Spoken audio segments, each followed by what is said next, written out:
गणपतिगुं हवामहे कविं कवीनामुपमश्रवस्तमं ज्येष्ठराजं ब्रह्मणां ब्रह्मणस्पत आनशृण्वन्नोतभिस्सीदसादनम् प्रणो देवी सरस्वती वाजेभिर्वाजिनीवती धीनामवित्रयवतो गणेशाय नमः सरस्वत्यै नमः श्रीगुरुभ्यो नमः हरः ॐ श्रीमहागणपतये नमः सदाशिवसमारम्भां श्रीकण्ठाद्यमध्यमां भस्मदाचार्यपर्यन्तां वन्दे गुरुपरम्परं सदाशिवं शिवं स्कन्दं केशवं पद्मसम्भवं नन्दीश्वरं कुम्भयोनिं भरद्वाजात्रिगौतमं नमोऽस्तु गुरवे नित्यं श्रीकण्ठशिवयोगिने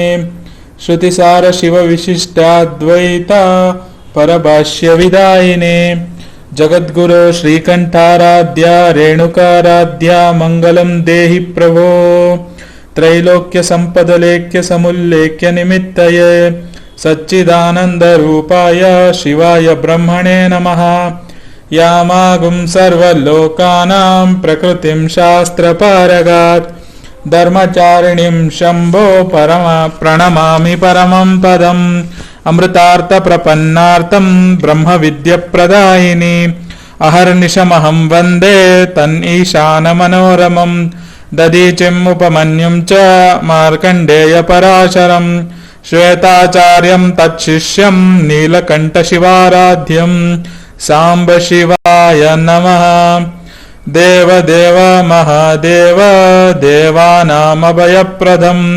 ब्रह्मनारायणीन्द्रादि ಸರ್ವದೇವಪದಪ್ರದಂ. ಕರ್ಣಿ ಅವರು ಬರೆದಿರುವಂತಹ ಸ್ಕಂದ ಪುರಾಣೋತ್ತರ ಬ್ರಹ್ಮೋತ್ತರ ಖಂಡಾಂತರ್ಗತದ ಶ್ರೀ ಶ್ರೀ ಶಿವಲೀಲಾಮೃತ ಶಿವರಾತ್ರಿ ವ್ರತ ಮಹಿಮ ವರ್ಣನ ನಾಮ ತೃತೀಯ ಅಧ್ಯಾಯ ಗೋಕರ್ಣ ಕ್ಷೇತ್ರ ಮಹಿಮೆ. ಇದರ ದ್ವಿತೀಯ ಭಾಗವನ್ನು ನಾವು ಇಂದು ನೋಡಲು ಹೋಗುತ್ತಿದ್ದೇವೆ. ಅದಕ್ಕೂ ಮೊದಲು ಮೊದಲನೇ ಅಧ್ಯಾಯದಲ್ಲಿ ಏನಾಯಿತು ಎಂದು ತಿಳಿದುಕೊಂಡು ಬರೋಣ. ಮಿತ್ರಸಹರಾಜನು ಒಂದು ದಿನ ಮೃಗವಿಹಾರಕ್ಕೆ ಹೊರಟು ರಾಕ್ಷಸನನ್ನು ಕೊಂದು ಆತನ ಸಹೋದರನ ಮೋಸಕ್ಕೆ ಸಿಕ್ಕಿ ಹಾಕಿಕೊಂಡು ವಸಿಷ್ಠ ಮುನಿಗಳ ಹತ್ತಿರ 12 ವರ್ಷ ರಾಕ್ಷಸ ಬದುಕಿನ ಶಾಪವನ್ನು ಪಡೆದು ಆ ರಾಕ್ಷಸ ಶಾಪದ ಸಂದರ್ಭದಲ್ಲಿ ಭಕ್ತರಾಗಿರುವಂತಹ ಪುಣ್ಯ ದಂಪತಿಗಳ ವೈರಾಗ್ಯಕ್ಕೆ ಕಾರಣನಾಗಿ ಅವರಿಂದ ಶಾಪವನ್ನು ಪಡೆದು ನಂತರ ಅರಮನೆಗೆ ಬಂದರೂ ಅವನಿಗೆ ಒಂದು ತರಹದ ತಳಮಳ. ಭುವನ ಸುಂದರಿಯಾಗಿರುವಂತಹ ಪತ್ನಿ ಪಕ್ಕದಲ್ಲೇ ಇದ್ದರೂ ಅವಳನ್ನು ಸ್ಪರ್ಶಿಸುವ ಹಾಗಿಲ್ಲ. ಸ್ಪರ್ಶಿಸಿದರೆ ಇವನಿಗೆ ಮೃತ್ಯು, ಅವಳಿಗೆ ವೈಧವ್ಯವೂ ಬರುತ್ತದೆ. ಆದ್ದರಿಂದ ಪುಣ್ಯಕ್ಷೇತ್ರಗಳ ಎಲ್ಲ ಕಡೆಗೆ ಹೋಗಿ ಕೊನೆಗೆ ನಮ್ಮ ಗೋಕರ್ಣ ಕ್ಷೇತ್ರದಲ್ಲಿ ಗೌತಮ ಮುನಿಗಳ ಇರುವಂತಹ ಸ್ಥಾನದ ಹತ್ತಿರ ಬಂದು ನಿಂತಿದ್ದಾನೆ. ನಿಮಗೆಲ್ಲ ತಿಳಿದುಕೊಳ್ಳಬೇಕಾದಂತಹ ಒಂದು ವಿಶೇಷ ವಿಚಾರ ಏನೆಂದರೆ, ಈ ಸಂಪೂರ್ಣ ಬ್ರಹ್ಮಾಂಡದಲ್ಲಿ ಯಾರು ಯಾವುದೇ ಕರ್ಮಗಳನ್ನು ಮಾಡಿದರೂ ಸಹಿತ ಆ ಎಲ್ಲ ಕರ್ಮಗಳ ಫಲವನ್ನು ನಿರ್ಧಾರ ಮಾಡುವುದು ಮಹಾದೇವ ಮಂಜುನಾಥ ಶ್ರೀ ಪಿನಾಕಪಾಣಿಯಾಗಿರುವಂತಹ ನಮ್ಮ ಶಂಕರ ದೇವರು. ಏಕೆಂದರೆ ನೀವು ಮಹಾಭಾರತದಲ್ಲಿ ನೋಡಿರಬಹುದು, ಕರ್ಮಣ್ಯೇವಾಧಿಕಾರಸ್ತೆ ಮಾ ಫಲೇಚು ಕದಾಚನ ಎಂದು ಶ್ರೀಕೃಷ್ಣನನ್ನು ಒಂದು ಇನ್ಸ್ಟ್ರೂಮೆಂಟ್ ಆಗಿ ಬಳಸಿ ಮಹಾದೇವರು ಅವರಿಂದ ಭಗವದ್ಗೀತೆಯನ್ನು ಹೇಳಿಸಿರುತ್ತಾರೆ. ಇದಕ್ಕೆ ಮಹಾಭಾರತದ ಉಲ್ಲೇಖವು ಬರುತ್ತದೆ. ಈಗ ಆ ವಿಚಾರ ಬೇಡ. ನಿಮಗೆಲ್ಲ ಇಂದು ಕುಲಕರ್ಣಿ ಅವರ ಕೃಪೆಯಿಂದ ಮಂಜುನಾಥ ಸ್ವಾಮಿ ಅಥವಾ ಮಹಾದೇವರ ದರ್ಬಾರ್ ಅಂದರೆ ಹೇಗಿರುತ್ತದೆ, ಅವರ ಸಿಂಹಾಸನದ ಎಡ ಬಲ ಮುಂದೆ ಹಿಂದೆ ಯಾರು ವಾಸವಾಗಿರುತ್ತಾರೆ ಎನ್ನುವ ವಿಚಾರವನ್ನು ತಿಳಿದುಕೊಳ್ಳುವ ಸುಸಂದರ್ಭ ಒಲಿಯುತ್ತದೆ ಎಂದು ಹೇಳೋದಕ್ಕೆ ಆಶಿಸ್ತೆ ಪಡುತ್ತಾ ನಮ್ಮ ಗೌತಮ ಮುನಿಗಳು ಹೀಗೆ ಹೇಳುತ್ತಾರೆ. ಸಕಲ ಕ್ಷೇತ್ರಗಳಲ್ಲಿ ಗೋಕರ್ಣ ಕ್ಷೇತ್ರವು ಭೂಕೈಲಾಸವಾಗಿದೆ. ಅಲ್ಲಿಯ ಮಹಿಮೆಯನ್ನು ವರ್ಣಿಸುವುದು ಅಸಾಧ್ಯ. ಉಮಾಪತಿ ಆಗಿರುವಂತಹ ಕೈಲಾಸನಾಥನು ಓಂಕಾರ ರೂಪದಲ್ಲಿ ಭವಾನಿ ಸಹಿತ ಅಲ್ಲಿ ನೆಲೆಸಿರುವನು. ಸುರ ಅಸುರ ಯಕ್ಷ ಕಿನ್ನರರು ಅದರ ತಪ್ಪಲಿನಲ್ಲಿ ತಪಸ್ಸನ್ನು ಮಾಡುತ್ತಿದ್ದಾರೆ. ಇಂದ್ರ ಸನಕಾದಿ ಬ್ರಹ್ಮಪುತ್ರರು ಆ ಸ್ಥಾನದಲ್ಲೇ ವಾಸ ಮಾಡುತ್ತಿರುವರು. ಜಮದಗ್ನಿ, ವಶಿಷ್ಠ, ಭೃಗು ಮುಂತಾದ ಮಹರ್ಷಿಗಳು ಗೋಕರ್ಣ ಕ್ಷೇತ್ರದಲ್ಲಿ ಸದಾ ನೆಲೆಸಿರುತ್ತಾರೆ.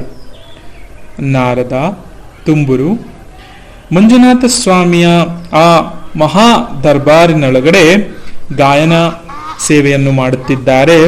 ಈಗ ನಾವು ಮಂಜುನಾಥ ಸ್ವಾಮಿಯ ಆಸ್ಥಾನದಲ್ಲಿ ಇರುವಂತಹ ಮಂತ್ರಿಗಳ ರೂಪದ ಹುದ್ದೆಯನ್ನು ಯಾರ್ಯಾರು ಅಲಂಕರಿಸುತ್ತಾರೆ ಎಂದು ನೋಡೋಣ.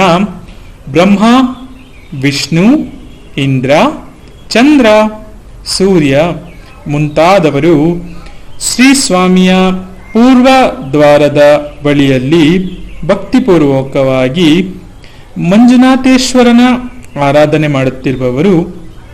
ಅಗ್ನಿ, ಯಮ, ಚಿತ್ರಗುಪ್ತ, ಏಕಾದಶ ರುದ್ರರು ಪಿತೃದೇವತೆಗಳು ಸಂತೋಷದಿಂದ ದಕ್ಷಿಣ ದ್ವಾರದಲ್ಲಿ ಹೋಗಿ ನೆಲೆಸಿರುವರು. ವರುಣ, ನರ್ಮದ, ತಾಪಿ, ಸಿಂಧು ನದಿಗಳು ಶ್ರೀ ಸ್ವಾಮಿಯ ಪಶ್ಚಿಮ ದ್ವಾರದಲ್ಲಿ ಹೋಗಿ ನಿಂತಿರುವವು. ಕುಬೇರ, ವಾಯು, ಭದ್ರಕಾಳಿ ಮಾತೆ ಇತ್ಯಾದಿ ಎಲ್ಲರೂ ಉತ್ತರದ ದ್ವಾರದಲ್ಲಿ ನೆಲೆಸಿರುವವರು. ಆ ಪುಣ್ಯಕ್ಷೇತ್ರದ ಪ್ರತಿಯೊಂದು ಜಲಾಶಯವೂ ತೀರ್ಥವೇ, ಅಲ್ಲಿಯ ಶಿಲೆಗಳೆಲ್ಲವೂ ಲಿಂಗವೇ. ಇದಕ್ಕೆ ಸರಿಯಾದ ಕ್ಷೇತ್ರ ಬೇರೊಂದಿಲ್ಲ. ಆದ್ದರಿಂದ ನಾನೂ ಸಹ ಈ ಪುಣ್ಯಕ್ಷೇತ್ರದಲ್ಲೇ ವಾಸ ಮಾಡುತ್ತೇನೆಂದು ಗೌತಮ ಋಷಿಗಳು ನಮ್ಮ ಮಿತ್ರ ಸಹರಾಜನಿಗೆ ಹೇಳುತ್ತಿದ್ದಾರೆ. ಮತ್ತು ಅದೆಷ್ಟೋ ವರ್ಷಗಳ ಕಾಲ ಬೇರೆ ಕ್ಷೇತ್ರಗಳಲ್ಲಿ ತಪಸ್ಸನ್ನು ಮಾಡುವುದು ಗೋಕರ್ಣ ಕ್ಷೇತ್ರದಲ್ಲಿ ಒಂದು ದಿವಸ ಭಕ್ತಿಪೂರ್ವಕವಾಗಿ ಶ್ರೀ ಸ್ವಾಮಿಯ ಭಕ್ತಿಯನ್ನು ಮಾಡುವುದರಿಂದ ದೊರೆಯುತ್ತದೆ. ಇದರಲ್ಲಿ ಯಾವುದೇ ಅನುಮಾನವಿಲ್ಲ ಎಂದು ಘಂಟಾಘೋಷವಾಗಿ ಹೇಳುತ್ತಿದ್ದಾರೆ. ಇದನ್ನೇ ಹೇಳುತ್ತಿರುವಾಗ ಅವರು ರಾವಣ, ಕುಂಭಕರ್ಣ, ವಿಭೀಷಣ ಇವರೂ ಕೂಡ ಪೂರ್ವದಲ್ಲಿ ಇಲ್ಲಿ ತಪಸ್ಸನ್ನು ಆಚರಿಸಿದ್ದದ್ದು, ಅದರ ಬಲದಿಂದ ತ್ರಿಲೋಕ ವಿಜೇತರಾಗಿದ್ದಂತಹ ಕಥೆಯನ್ನು ಹೇಳಲಿಕ್ಕೆ ಹೋಗ್ತಿದ್ದಾರೆ. ರಾವಣನ ತಾಯಿಯಾದಂತಹ ಕೈಕಸಿಯು ನಿತ್ಯವೂ ಲಿಂಗ ಪೂಜೆಯನ್ನು ಮಾಡದೆ ಒಂದು ಹನಿ ನೀರನ್ನು ಸಹಿತ ಮುಟ್ಟುತ್ತಿರಲಿಲ್ಲ. ಪಂಚಧಾನ್ಯಗಳ ಹಿಟ್ಟನ್ನು ತೆಗೆದುಕೊಂಡು ಅದರಲ್ಲಿ ಪಾರ್ಥಿವ ಶಿವಲಿಂಗವನ್ನು ಮಾಡಿ ರಾವಣನಿಗೆ ಕಲ್ಯಾಣವು ಜಯವು ಆಗಲೆಂದು ಪ್ರಾರ್ಥಿಸುತ್ತಿದ್ದಳು. ಇಂದ್ರನು ಆ ಲಿಂಗವನ್ನು ಒಯ್ದು ಸಮುದ್ರಕ್ಕೆ ಎಸೆಯುತ್ತಿದ್ದನು. ಆದ್ದರಿಂದ ಅವಳು ಉಪವಾಸವನ್ನು ಆರಂಭಿಸಬೇಕಾಯಿತು. ಆಗ ರಾವಣನು ಕ್ರೋಧದಿಂದ, ಹೇ ಮಾತೆ, ನಿನಗೆ ಕೈಲಾಸದಿಂದ ಶಿವನ ಆತ್ಮಲಿಂಗವನ್ನೇ ತಂದುಕೊಟ್ಟು ಬಿಡುವೆನು. ನೀನು ಆಗ ನೆಮ್ಮದಿಯಿಂದ ಉಪವಾಸವನ್ನು ಕೈಬಿಡಬಹುದು ಎಂದು ಹೇಳಿ ತನ್ನ ಕಠೋರ ನಿಷ್ಠೆಯಿಂದ ದಾರುಣವಾದ ತಪಸ್ಸನ್ನು ಆಚರಿಸುತ್ತಾನೆ. ಆ ತಪಸ್ಸು ಯಾವ ತೀವ್ರತೆಯಲ್ಲಿ ಕಠೋರವಾಗಿತ್ತೆಂದರೆ ರಾವಣನು ತನ್ನ ಕೈಯಲ್ಲಿದ್ದಂತಹ ಆಯುಧದಿಂದ ತನ್ನ 9 ತಲೆಗಳನ್ನು ಒಂದರ ನಂತರ ಒಂದನ್ನು ಶ್ರೀ ಸ್ವಾಮಿಯ ಅಡಿದಾವರೆಗಳಿಗೆ ಅರ್ಪಿಸ್ತಾನೆ. ಆದರೂ ಉಮಾನಾಥನು ಬರುವಂತಹ ಯಾವುದೇ ಲಕ್ಷಣಗಳು ಕಾಣುವುದಿಲ್ಲ. ಆಗ ತುಂಬಾ ಬೇಸರದಿಂದ ತನ್ನ ಹೊಟ್ಟೆಯನ್ನು ಕತ್ತರಿಸಿ ತನ್ನ ಜಠರೆಯನ್ನು ಎಳೆದು ಅದರಿಂದ ಗಾಯನದ ಒಂದು ಪದಾರ್ಥವನ್ನು ಮಾಡಿಕೊಂಡು ಶ್ರೀ ಸ್ವಾಮಿಗೆ ಶಿವತಾಂಡವ ಸ್ತೋತ್ರ ಎಂಬ ಅದ್ಭುತ ರಚನೆಯನ್ನು ನಿರ್ಮಾಣ ಮಾಡುತ್ತಾನೆ. ಇದನ್ನು ನೋಡಿ ಶಿವನು ಪ್ರಸನ್ನನಾಗಿ ರಾವಣನ ಮುಂದೆ ಬಂದು, ಹೇ ಭಕ್ತ, ನಿನ್ನ ಭಕ್ತಿಯನ್ನು ನಾನು ಮೆಚ್ಚಿದ್ದೇನೆ, ನಿನಗೆ ಬೇಕಾದ ವರವನ್ನು ಕೇಳಿಕೋ ಎಂದು ಆದೇಶ ನೀಡುತ್ತಾರೆ.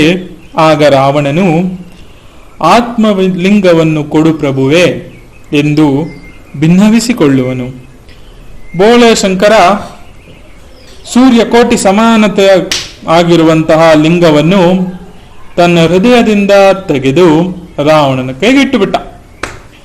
ಅದು ಬ್ರಹ್ಮಾದಿಕರಿಗೂ ಅಷ್ಟು ಸುಲಭವಾಗಿ ಸಿಗುವಂಥದ್ದಲ್ಲ. ಮುನಿಜನರು ಅದೇ ಅವರ ಧ್ಯೇಯ ಧ್ಯಾನ. ಅದು ತ್ರಿಗುಣಾತೀತ ಪರಬ್ರಹ್ಮ ವಸ್ತು. ರಾವಣನು ಲಿಂಗವನ್ನು ಕೈಯಲ್ಲಿ ಎತ್ತಿಕೊಂಡು ಇನ್ನೇನು ಹೊರಡಬೇಕು. ಆಗ ರಾವಣನ ಪೂರ್ವ ಸಂಸ್ಕಾರಗಳಿಂದ ಅವನಲ್ಲಿ ದುರ್ಬುದ್ಧಿಯು ಉತ್ಪನ್ನವಾಯಿತು. ಆತನು ಶಿವನನ್ನು ಕುರಿತು, ಹೇ ಸಚ್ಚಿದಾನಂದ ಪೂರ್ಣ ಬ್ರಹ್ಮ, ತ್ರಿಭುವನ ಸುಂದರಿಯಾಗಿರುವಂತಹ ಲಲನೆಯನ್ನು ಕೂಡ ಕೊಡು ಎಂದು ಪಾರ್ವತಿ ದೇವಿಯ ಕಡೆಗೆ ತನ್ನ ದುಷ್ಟ ದೃಷ್ಟಿಯನ್ನು ಬಿಟ್ಟು ಕೇಳುತ್ತಾನೆ. ಆಗ ಶಿವನು, ಬ್ರಹ್ಮನು ಸಹ ಪಾರ್ವತಿಯಂತಹ ಸುಂದರ ಸ್ತ್ರೀಯನ್ನು ನಿರ್ಮಿಸಲು ಸಾಧ್ಯವಿಲ್ಲ, ಬೇಕಾದರೆ ಪಾರ್ವತಿಯನ್ನೇ ತೆಗೆದುಕೊಂಡು ಹೋಗ್ ಎಂದು ಹೇಳುತ್ತಾರೆ. ಕೂಡಲೇ ರಾವಣನು ಸ್ಕಂದ ಜನನಿಯನ್ನು ಹೆಗಲ ಮೇಲೆ ಇಟ್ಟಿಕೊಂಡು ಕೈಯಲ್ಲಿ ಲಿಂಗವನ್ನು ಹಿಡಿದುಕೊಂಡು ದಕ್ಷಿಣದ ದಿಕ್ಕಿನಲ್ಲಿ ತನ್ನ ಪ್ರವಾಸವನ್ನು ಆರಂಭಿಸುತ್ತಾನೆ. ಆಗ ಗಜಾನನ, ಸ್ಕಂದ, ವೀರಭದ್ರ, ನಂದೀಶ್ವರ ಇತ್ಯಾದಿ ಪ್ರಮಥ ಗಣಗಳು ಕ್ರೋಧದಿಂದ ತಕತಕನೆ ಕುಣಿಯುತ್ತಾರೆ. ಹೇ ಶಿವನೇ, ಏನಿದು ನಿನ್ನ ಉದಾರತನ? ಭವಾನಿಯನ್ನೇ ಕೊಟ್ಟು ಕುಳಿತೆಯಲ್ಲ ಎಂದು ಉದ್ಗಾರವನ್ನು ತೆಗೆದರು. ಇತ್ತ ಭವಾನಿಯು, ಜಗದ್ಗುರು ಜನಾರ್ದನ, ಶ್ರೀಧರ, ನನ್ನನ್ನು ರಕ್ಷಿಸು ಎಂದು ಪ್ರಾರ್ಥಿಸಿದಳು. ಕೂಡಲೇ ಸರ್ವೇಶ್ವರನು ವಿಪ್ರರೂಪದಿಂದ ರಾವಣನ ಎದುರಿನಲ್ಲಿ ಪ್ರಕಟನಾಗಿ, ದಶಮುಖ, ಇಂಥ ಸ್ತ್ರೀಯನ್ನು ಎಲ್ಲಿಂದ ಹಿಡ್ಕ ಬಂದೆ? ಕೆಳಗೆ ಇಳಿಸ್ಬಿಡು ಎಂದು ಆದೇಶವನ್ನು ನೀಡಿ ರಾವಣನು ಅವಳನ್ನು ಕೆಳಗೆ ಇಳಿಸಿ ನೋಡುತ್ತಾನೆ. ವೃದ್ಧಳು, ಕುರೂಪಿಯು, ದಂತಹೀನಳು ಆಗಿದ್ದಳು. ಆಗ ಅವನು ಅವಳನ್ನು ಅಲ್ಲಿಯೇ ಬಿಟ್ಟನು. ಆಗ ರಮಾರಮಣನು ಅವಳನ್ನು ಅಲ್ಲಿಯೇ ಸ್ಥಾಪಿಸಿದನು. ಅವಳೇ ಶ್ರೀ ಭದ್ರಕಾಳಿ ಮಾತೆ. ರಾವಣನು ಹಾಗೆಯೇ ಮುಂದೆ ಸಾಗಿದನು. ರಾವಣನಿಗೆ ಲಘು ಶಂಕೆಗೆ ಅವಸರವಾಯಿತು. ಈಶ್ವರನು ಭೂಮಿಯ ಮೇಲೆ ಲಿಂಗವನ್ನು ನೀನು ಪ್ರಥಮವಾಗಿ ಎಲ್ಲಿ ಸ್ಪರ್ಶ ಮಾಡುವೆಯೋ ಅದು ಅಲ್ಲೇ ಶಾಶ್ವತವಾಗಿ ಇರುತ್ತದೆ ಎಂದು ಬೇರೆ ಹೇಳಿದ್ದಾರೆ. ದೇವತೆಗಳು ಗಣಪತಿಯನ್ನು ಭಕ್ತಿಯಿಂದ ಭಜಿಸಿ, ಕಾಪಾಡು ಗಣೇಶ, ಆತ್ಮಲಿಂಗವೇನಾದರೂ ರಾವಣನ ಜೊತೆ ತನ್ನ ಲಂಕೆಗೆ ತೆಗೆದುಕೊಂಡು ಹೋಗಲು ಯಶಸ್ವಿಯಾದರೆ ಅವನನ್ನು ಸೋಲಿಸುವುದು ತ್ರಿಭುವನಗಳಲ್ಲಿ ಯಾರಿಗೂ ಸಾಧ್ಯವಿಲ್ಲ ಎಂದು ಬೇಡಿಕೊಂಡಾಗ ಕೂಡಲೇ ಗಣಪತಿಯು ಲಂಕಾನಾಥನ ಮುಂದೆ ಗೋಪಾಲಕನಾಗಿ ನಿಂತುಕೊಂಡು ರಾವಣನನ್ನು ಲಿಂಗವನ್ನು ಹಿಡಿದು ನುಡಿದನು. ಆಗ ಬಾಲವೇಷದ ವಟುವು, ಹೇ ಲಂಕಾಧಿಪತಿ, ನನ್ನ ಆಕಳುಗಳು ಅಡವಿಯಲ್ಲಿ ಸಂಚರಿಸುತ್ತಿರುವವು. ನಿನ್ನ ಮೂತ್ರ ವಿಸರ್ಜನೆಗೆ ತುಂಬಾ ಸಮಯವಾಗುತ್ತದೆ. ಆದರೂ ನಾನು ನಿನ್ನನ್ನು 3 ಸಾರಿ ಕೂಗುವೆನು. ನೀನು ಬಾರದಿದ್ದರೆ ನಾನು ಭೂಮಿಯ ಮೇಲೆ ಇಟ್ಟು ಹೊರಟು ಹೋಗುವೆ ಎಂದು ನುಡಿದನು. ಆ ಮಾತಿಗೆ ರಾವಣನು ಒಪ್ಪಿ ಲಿಂಗವನ್ನು ಗಣಪತಿಯ ಕೈಯಲ್ಲಿ ಕೊಟ್ಟನು. ರಾವಣನು ತುಸು ದೂರದಲ್ಲಿ ಹೋಗಿ ಏಕಾಂತ ಸ್ಥಳದಲ್ಲಿ ಲಘುಶಂಕೆಗೆ ಕುಳಿತನು. ಆಗ ಕ್ಷಣಕಾಲ ತಡೆದು ಗಜಾನನನು, ನನ್ನ ಆಕಳು ದೂರ ಹೋದವು, ಬೇಗ ಬಾ ಎಂದು ಒದರಿದನು. ರಾವಣನು ಮಾತನಾಡದೆ ತಡೆಯಲು ಸನ್ನೆ ಮಾಡಿದನು. ಇನ್ನೊಂದು ಗಳಿಗೆ ತಡೆದು ಗಜಾನನನು ಮತ್ತೆ ರಾವಣನನ್ನು ಕೂಗಿ ಕರೆದನು. ರಾವಣನು ಬರಲಿಲ್ಲ. ಆತನ ಮೂತ್ರ ವಿಸರ್ಜನೆ ಇನ್ನೂ ಪೂರ್ಣ ಆಗಿರಲಿಲ್ಲ.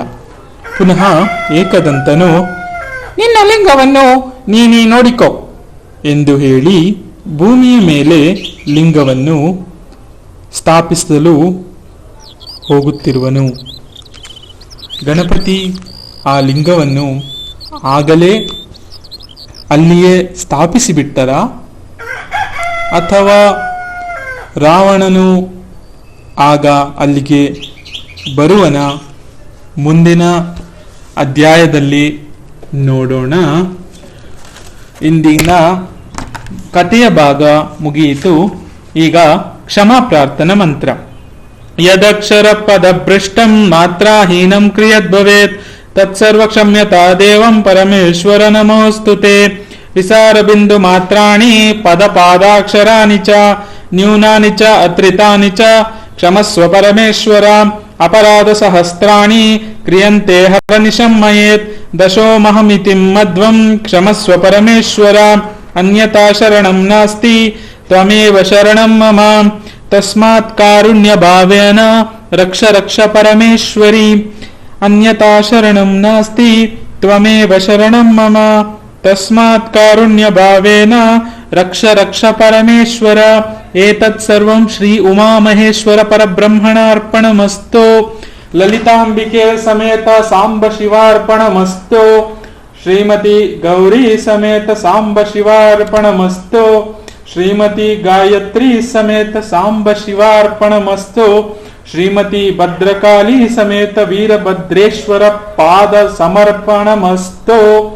ಕರಚರಣ ಕೃತಂ ವಾ ಕಾಯಜಂ ಕರ್ಮಜಂ ವಾ ಶ್ರವಣನಯನಜಂ ವಾ ಮಾನಸಂ ವಾ ಅಪರಾಧಂ ವಿಹಿತಂ ಅವಿಹಿತಂ ವಾ ಸರ್ವಮೇಧ ಶಮಸ್ವ. ಜಯ ಜಯ ಕರುಣಾಬ್ಧೇ ಶ್ರೀಮಾದೇವ್ ಶಂಭೋ.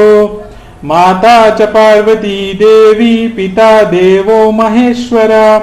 ಬಾಂಧವ ಶಿವ ಭಕ್ತಾನಾಂ ಸ್ವದೇಶೋ ಭುವನತ್ರಯ. ಸಾಂಬ ಶಿವಾಯ ನಮಃ, ಸಾಂಬ ಶಿವಾಯ ನಮಃ, ಸಾಂಬ ಶಿವಾಯ ನಮಃ. ಹರ ಓಂ ತತ್ಸತ್.